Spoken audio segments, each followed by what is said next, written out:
In Manhattan, the most populated borough in New York City, stands the diverse community of Harlem. It's full of culture and flair, but tainted by poverty and despair. The unemployment rate in this area stands around 15%, far greater than the state or national average. But the people here are hungry for more than jobs. As we walk the streets of Harlem, New York, you could look in their eyes and see that they needed something. They needed a word. They were so hungry and they were so receptive for the word that was being given. Because last year when I went, we had to reach out to the people, but the Spirit of the Lord was so strong on us, they was reaching out to us. They were asking us, how are we doing? They was asking us, where are we from? God's presence dominated everywhere the team went. And we walked through Brooklyn, through Harlem, through Queens. We got to see hands-on people sick. Seeing some of them literally on the streets, looking, sleeping, looking for food, and it's like that really hit my heart because it's like I never want to see that. But our group of 32 missionaries knew God had a special plan for Harlem. More than 400 churches operate here, including our host church, Bethel Gospel Assembly, and their loving members. It was so great just to be around them, just feel that even though they know we're just from a different place, but they still take us in as one of their own and just know that we're all here for the same purpose of bringing more people to God, and that was great. Our teams trained together under the leadership of Pastor Julian Dangerfield of Shalom and worshiped together.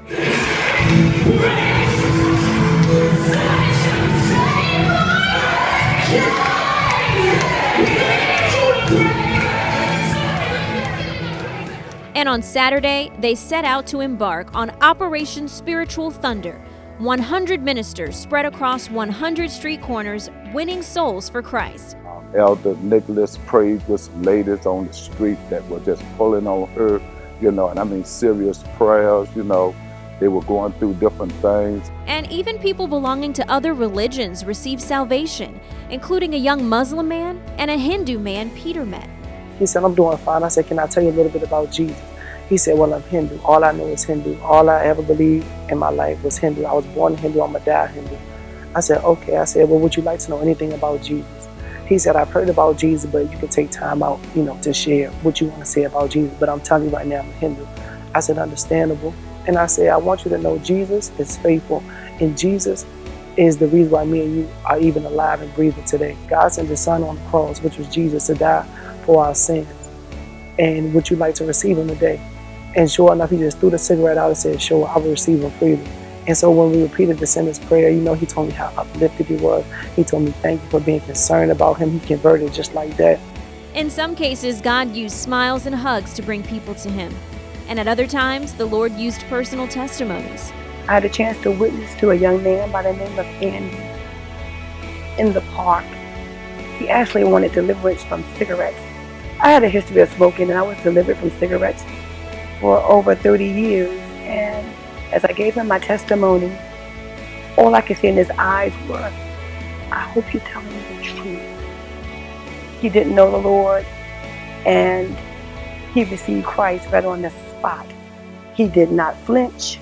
He was so grateful, and all he could say is, I know that God has touched my life. And God flowed. He healed. He touched bodies. He mended hearts. We were believing for 50 souls, and God just showed out. 138 souls were saved that day. Oh, what a mighty God we serve.